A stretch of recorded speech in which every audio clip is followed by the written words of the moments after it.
उसके बारे में हम देखेंगे कि हमारे पास कौन कौन सी जानकारियाँ हैं। पहली जानकारी ये है कि हम लागत वक्रों के बारे में क्या जानते हैं कि लागत वक्र में आपका औसत लागत वक्र और सीमांत लागत वक्र जो है इनका संबंध क्या है, ये हमें पता होना चाहिए। ठीक है। दूसरा, आपको ये पता होना चाहिए कि एक फर्म का जो साम्य होता है उसकी आवश्यक शर्तें क्या होती है।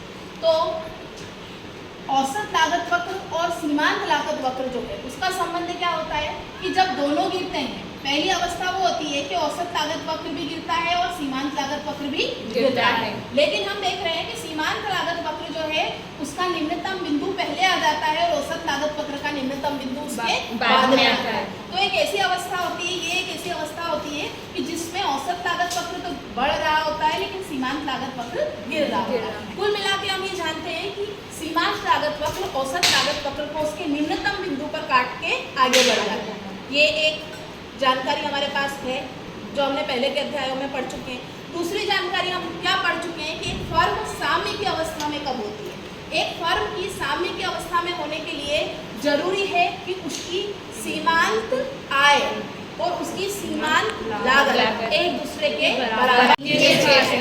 ठीक है। तो अभी हम ये जान चुके हैं कि एक फर्म का संतुलन कहाँ होता है। इस अध्याय में स्पेशली हम ये जानने की कोशिश कर रहे हैं कि अल्पकाल में एक फर्म कौन कौन सी अवस्थाओं में कार्य कर रही होती है। तो अल्पकाल एक ऐसा समय होता है जिसमें उत्पादक जो है, उत्पत्ति के दो तरह के साधन उसके पास होते हैं। यहाँ हम ये कह सकते हैं कि समय की कमी के कारण वो कुछ साधनों में परिवर्तन कर सकता है, कुछ साधनों में परिवर्तन नहीं करेगा। जिन साधनों में परिवर्तन नहीं किया जा सकता उसे हम क्या कहते हैं, स्थिर साधन। क्या कहते हैं, स्थिर साधन। और जिन साधनों में परिवर्तन अल्पकाल में किया जा सकता है उन्हें क्या कहते हैं, परिवर्तनशील साधन। तो ये दो प्रकार के साधन होते हैं। अल्पकाल में एक फर्म तीन अवस्थाओं में कार्य करती है। पहली अवस्था है लाभ की अवस्था, ठीक है, जिसको हम अधिसीमांत लाभ भी कहते हैं। दूसरी अवस्था है शून्य लाभ की अवस्था, ना लाभ ना हानि। और तीसरी अवस्था है हानि की अवस्था। जब मैं आपको ये बता रही हूँ कि फर्म हानि की अवस्था में काम करेगी तो आपके दिमाग में एक प्रश्न आ रहा होगा कि फर्म हानि की अवस्था में काम क्यों करेगी। हानि की अवस्था में तो कोई भी काम करना नहीं चाहता, वो अपना उत्पादन बंद क्यों नहीं कर देती है। तो इसका प्रश्न आपको, इस प्रश्न का उत्तर आगे मिलेगा। पहले हम क्या जानना चाहते हैं, तीन अवस्थाएं। पहली अवस्था हम देखेंगे लाभ की अवस्था। लाभ और हानि को जानने के लिए हम औसत अवधारणाओं को जानने की कोशिश करेंगे। यहाँ पे हम तुलना करेंगे। किसकी तुलना करेंगे, तुलना करेंगे हम औसत आय की और औसत लागत। अगर आपकी औसत आय औसत लागत से ज़्यादा है, आपको मिल ज़्यादा रहा है और आप खर्च कम कर रहे हैं, औसत आय औसत लागत से ज़्यादा है तो आपको क्या मिलेगा, लाभ। अगर आपकी औसत आय और औसत लागत एक दूसरे के बराबर है तो आपको क्या मिलेगा, शून्य लाभ। क्या मिलेगा, शून्य लाभ। अगर आपकी औसत आय जो है वो औसत लागत से कम है, इसका मतलब आपका खर्चा ज़्यादा हो रहा है, उत्पादक खर्चा ज़्यादा कर रहा है, उसको आय कम मिल रही है, तो ऐसी अवस्था में वो होगा हानि। इसमें होगा हानि की स्थिति में। इन तीनों स्थिति को समझने के पर ये जो हम तुलना करेंगे, तुलना कहाँ करेंगे, साम्य बिंदु पर। कहाँ करेंगे ये तुलना, साम्य बिंदु पर। तो तुलना होगी साम्य बिंदु। कहाँ होगी, साम्य बिंदु। तो इस अवस्था को जानने के पहले हम साम्य बिंदु जानेंगे। तीन अवस्थाएं हैं, तीन अवस्था हम जानते हैं। पहला चित्र हम किसका बनाते हैं, लाभ की स्थिति का। ठीक है, आ जाइए। ये आपका AR है, क्योंकि पूर्ण प्रतियोगिता की बात की जा रही है तो पूर्ण प्रतियोगिता में AR जो है वो किसके बराबर होता है, MR के बराबर होता है। तो ये आपका AR कर्व है, MR कर्व है। संतुलन हम जानना चाहते हैं तो संतुलन जानने के लिए हमें चाहिए सीमांत आगम और सीमांत लागत। तो सीमांत लागत वक्र मैंने बनाया है, ये है मेरा सीमांत लागत वक्र। ये सीमांत लागत वक्र को दो बिंदुओं पर काटता है, लेकिन A और B जो है वो समस्थैतिक बिंदु होते हैं जो शून्य लाभ की अवस्था को बताते हैं, लेकिन A बिंदु पर दूसरी शर्त पूरी नहीं होती। दूसरी शर्त कहती है कि साम्य का बिंदु वहाँ होगा जहाँ सीमांत लागत सीमांत आय को नीचे से काटेगा। तो वो बिंदु कौन सा होगा, B। अब हमें क्या मिल गया, B बिंदु कौन सा बिंदु है, साम्य का बिंदु। बी बिंदु कौन सा है? साम्य का बिंदु। ये ओ क्यू क्या है? साम्य मात्रा। क्या है? साम्य की मात्रा। और ओ बी क्या है? कीमत। कौन सी कीमत है ये? साम्य कीमत।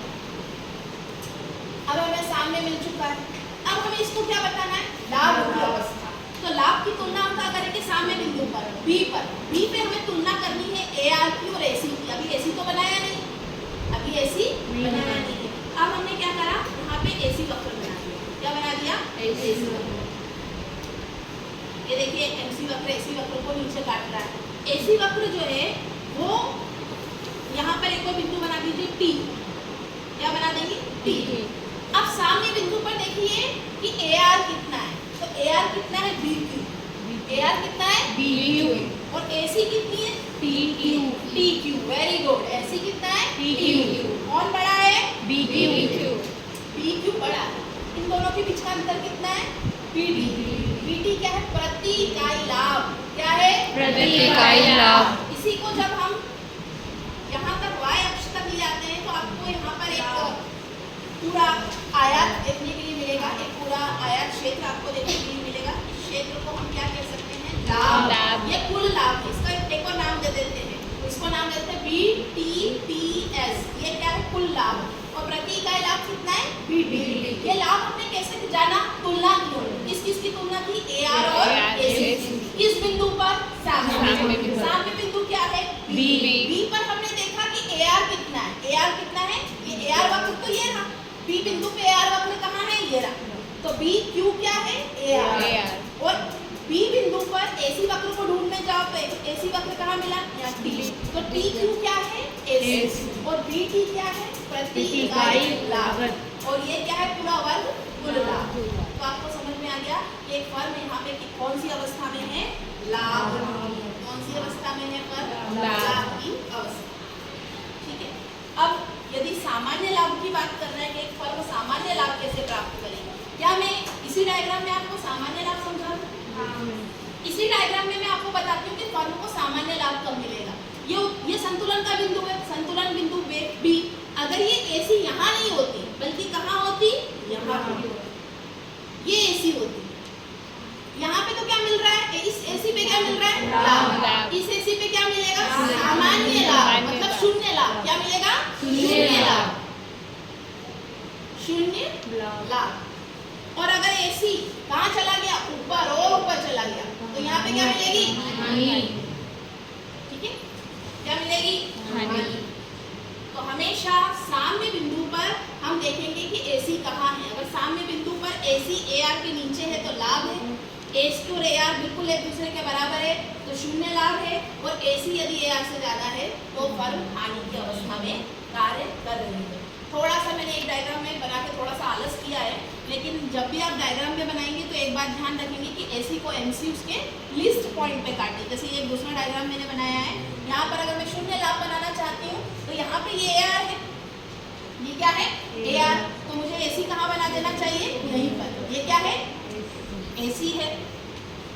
और एसी के लिस्ट पॉइंट पे एमसी उसको कट करती है निम्नतम बिंदु पर। ये क्या हो गया? अब देखो यहाँ पे साम्य बिंदु क्या है? ई। साम्य बिंदु पर ए आर कितना है? E Q. और एसी कितना है? E Q. जब ए आर और एसी दोनों बराबर है तो यहाँ पे क्या मिल रहा है? शून्य लाभ। क्या मिल रहा है? शून्य लाभ। ठीक है। अब इसी हानि की स्थिति, हानि की स्थिति अगर मैं बनाऊं, पहले ये क्या है हमारा? A R.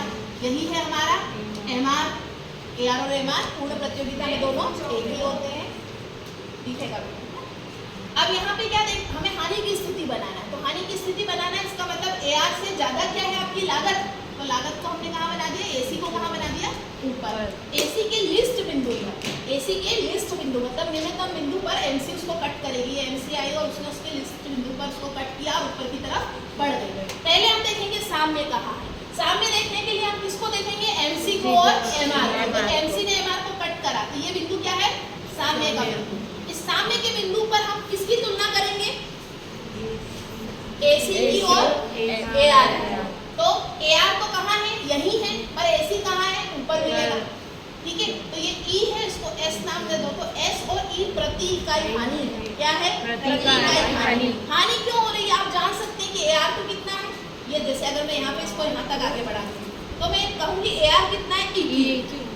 AR कितना है? EQ। मतलब आय कितनी हो रही है? औसत आय कितनी है? EQ। और औसत लागत कितनी है? SQ। तो आप जान रहे हैं यहाँ पे कि लागत क्या है? ज्यादा है, तो क्या होगी? हानि। SE प्रति इकाई हानि। और अगर इसी को यहाँ पे इस लाइन को y अक्ष तक बढ़ा देते हैं, इसको कुछ नाम दे देते हैं, h दे देते हैं, t दे देते हैं, तो ये पूरा जो क्षेत्रफल आपको दिखाई, एक आयत दिखाई दे रहा है, ये क्या है? कुल हानि। क्या है ये? कुल हानि। तो आप तीनों अवस्थाओं को यहाँ अच्छे से देख चुके हैं। तीनों डायग्राम आपके सामने हैं। पहले डायग्राम में आपको क्या दिखाई दे रहा है? लाभ की स्थिति। दूसरे डायग्राम में आपको दिखाई दे रही है शून्य लाभ की स्थिति। और तीसरे डायग्राम में आपको क्या दिखाई दे रही है? हानि की स्थिति। बात समझ में आ रही है आपको अच्छे से? ठीक है, पहला हमारा लाभ है, ये शून्य लाभ है। क्या है ये? शून्य लाभ। शून्य लाभ को दिखाने का तरीका क्या है? शून्य लाभ कब होगा? जब AC और AR एक दूसरे के AC और AR दोनों एक दूसरे के बराबर होंगे। जितना लगा रहे हो उतना ही आपको मिल रहा है, तो आपको शून्य लाभ होगा। ठीक है, यहाँ पे क्या दिखाई दे रहा है आपको? AR is more than AC। आपका आय जो है, औसत आय जो है वो ज्यादा है औसत लागत की। यहाँ पर आपको स्थिति दिखाई दे रही है, यहाँ पे आप देख रहे हैं औसत लागत आपकी ज्यादा है किससे? औसत आय से। ये अवस्था आपको हानि की अवस्था बताती है। तो ये तीनों आप अच्छे से समझ चुके हैं। इसके एग्जाम में आने के चांसेस ज़्यादा हैं। इसमें एग्जाम में आने के चांसेस इसीलिए ज़्यादा है, यहाँ पे आपको 3 प्रकार की जानकारी होना जरूरी है। इस तरफ दिखाइए जरा। यहाँ पर आप देखिए, आपको लागत वक्रों की जानकारी होना जरूरी है। आपको औसत लागत और सीमांत लागत के बीच का संबंध जानना जरूरी है कि औसत लागत को सीमांत लागत उसके निम्नतम बिंदु पर काटते हुए ऊपर बढ़ता है, ये आपको जानना जरूरी है। दूसरी जानकारी आपके पास होनी चाहिए कि एक फर्म पूर्ण प्रतियोगिता में फर्म संतुलन की अवस्था में कब होती है। तो ये संतुलन की दोनों शर्तें आपके लिए जानना जरूरी है। इन दोनों जानकारी को जब आप जान लेंगे तो पहले आप क्या देखेंगे कि साम्य कहाँ है, और साम्य बिंदु पर आप तुलना किसकी करेंगे? AC की और AR की। तुलना करने से आपको समझ में आ जाएगा, जो ज़्यादा होगा वहाँ पर आप उस अवस्था को अच्छे से समझ पाएंगे। अब एक प्रश्न है आपके दिमाग में अभी भी है कि एक फर्म जो है हानि की अवस्था में काम क्यों करती है ना? एक फर्म हानि की अवस्था में काम क्यों कर रही है? ठीक है, अवस्था ये प्रतियोगिता कौन सी है? पूर्ण प्रतियोगिता। पूर्ण प्रतियोगिता में किसी भी फर्म को उद्योग में आने और जाने की पूर्ण स्वतंत्रता होती है। ठीक है, क्योंकि सभी फर्में इतना छोटा पूर्ति की मात्रा का उत्पादन कर रही होती है कि वो बहुत बाहुबली टाइप की फर्में नहीं होती कि किसी दूसरी फर्म को आने नहीं देगी। नई फर्में आराम से आती हैं और पुरानी फर्में आराम से जाती है। लेकिन हम बात किसकी कर रहे हैं? अल्पकाल की। किसकी बात कर रहे हैं? अल्पकाल। अल्पकाल वह समय है। क्यों अल्पकाल में फर्म जो है हानि को वहन करती है? अल्पकाल एक ऐसा समय है जिसमें उत्पत्ति की जो स्थिर लागत है, अगर हम उत्पादन बंद भी कर देते, कोई उत्पादक उत्पादन बंद कर देता है तो उसको स्थिर लागत तो जो है वो लगानी ही पड़ेगी, देनी ही पड़ेगी। ठीक है, वो क्या कर सकता है? केवल परिवर्तनशील लागत को, अगर वो उत्पादन बंद करता है तो कौन सा खर्चा बंद हो जाएगा उसका? परिवर्तनशील लागत। हम पहले बोल चुके हैं कि लागत का मतलब होता है उत्पादक द्वारा किया जाने वाला खर्चा। ठीक है, तो परिवर्तनशील जो लागत है वो बंद हो जाएगी, लेकिन स्थिर लागत तो उसको वहन करना ही पड़ेगा। तो वो ये सोचता है कि हो सकता है कि थोड़े समय बाद मुझे लाभ प्राप्त होना स्टार्ट हो जाए, प्रारंभ हो जाए। ठीक है, तो इस कारण वो क्या करता है? अल्पकाल में उत्पादन बंद करने के बजाय ये सोचता है कि जब तक उसकी कुल जो परिवर्तनशील लागत है वो निकल रही है तब तक वो क्या करेगा? उत्पादन करेगा। परंतु कौन सी परिवर्तनशील लागत? औसत परिवर्तनशील लागत। कौन सी? औसत परिवर्तनशील लागत, जिसको हम बोलते हैं ABC। ठीक है, तो ABC अगर औसत परिवर्तनशील लागत भी उसकी नहीं निकलती है, अभी तो अभी यहाँ पर हम कौन सी देख रहे हैं? AC। ये देखो हानि हो रही है इसको, अभी क्या दिखाई दे रहा है हमको? हानि हो रही है। लेकिन आप जानते हैं कि AC जो है इसमें 2 चीजें जुड़ी हुई होती है। कौन कौन सी? AC कौन कौन सी चीजें जुड़ी होती है? AC में क्या AC किसको जोड़कर बनता है?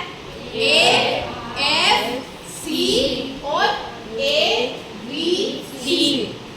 AFC और ABC। तो AFC तो उसको देनी पड़ेगी, राइट?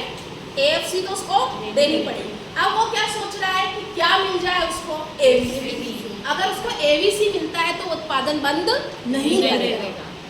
वो उत्पादन कब बंद कर देगा? जब उसको एबीसी भी नहीं मिलेगा। अगर आपको इस प्रकार से प्रश्न आता है कि अल्पकाल में कोई उत्पादक कब तक उत्पादन करता रहेगा, तो आप बोलोगे वो जब तक उत्पादन करता रहेगा जब तक उसको औसत परिवर्तनशील लागतें मिलती रहेगी। अगर औसत परिवर्तन, देखो ये आने वाला है, सब ध्यान से देखना। अगर औसत परिवर्तनशील लागत यहाँ है एबीसी, इसका मतलब ये अभी किससे नीचे है? औसत आगम से। अभी भी औसत आगम से नीचे क्या है? औसत परिवर्तनशील लागत। इसका मतलब वो उत्पादन करेगा। अगर वो यहाँ पर है औसत परिवर्तनशील लागत तो भी वो उत्पादन करेगा, लेकिन इसके ऊपर चला गया औसत परिवर्तनशील लागत तो उत्पादन बंद कर देगा, क्योंकि उसको स्थिर लागत भी नहीं मिल रही और परिवर्तनशील लागत भी नहीं मिल रही। एक प्रश्न आता है कि अल्पकाल में उत्पादन का शट डाउन पॉइंट, उत्पादन बंद करने का बिंदु क्या होता है? तो उत्पादन बंद करने का बिंदु क्या होता है? औसत परिवर्तनशील लागत का न्यूनतम बिंदु। औसत परिवर्तनशील लागत का न्यूनतम बिंदु क्या होता है? उत्पादन बंद करने का बिंदु। जब तक औसत परिवर्तनशील लागत इस लाइन के अंदर है, औसत आय वाली लाइन के नीचे है, जब तक इसके नीचे है तब तक वो उत्पादन करता रहेगा, क्योंकि तब तक उसकी औसत लागत उसको मिलती रहेगी। अभी भी देखो औसत लागत, औसत परिवर्तनशील लागत यहाँ है, इसका मतलब क्या है? अभी भी उसकी आय इतनी ज्यादा है। अब क्या होगा? अगर वो इसकी औसत परिवर्तनशील लागत इसके ऊपर चली गई तो वो उत्पादन क्या कर देगा? बंद कर देगा। तो औसत परिवर्तनशील लागत का निम्नतम बिंदु उत्पादन बंद करने का बिंदु होता है। ठीक है, आपको ये बात समझ में आई? ये प्रश्न पूछे जाते हैं। अगर इस सेक्शन में से आपसे कुछ कठिन प्रश्न पूछा जाएगा, कुछ तकनीकी प्रश्न पूछने की अगर कोई कोशिश करेगा तो वो यही प्रश्न है कि पहला प्रश्न तो ये हो सकता है आपसे कि अल्पकाल में उत्पादन क्यों किया जाता है, अल्पकाल में हानि में भी उत्पादन क्यों किया जाता है, ये प्रश्न पूछेंगे। तब आप बोलेंगे अल्पकाल में हानि में उत्पादन इसलिए किया जाता है कि कम से कम उत्पादक को औसत परिवर्तनशील लागत तो मिलती है। ठीक है, क्योंकि वो उत्पादन बंद कर देगा तो उसको स्थिर लागतें तो देनी पड़ ही रही है, तो इसीलिए उत्पादक सोचता है कि अगर उसको औसत परिवर्तनशील लागत मिल रही है तो उत्पादन करता रहेगा। लेकिन वो उत्पादन कब बंद कर देगा? जब उसको औसत परिवर्तनशील लागत भी नहीं मिल रही, तब वो क्या कर देगा? उत्पादन बंद कर देगा। और औसत परिवर्तनशील लागत के निम्नतम बिंदु को उत्पादन बंद करने का बिंदु कहते हैं शट डाउन पॉइंट। शटर क्या हो जाएगी? गिर जाएगी, मतलब उत्पादन बंद हो जाएगा। ठीक है, चलो।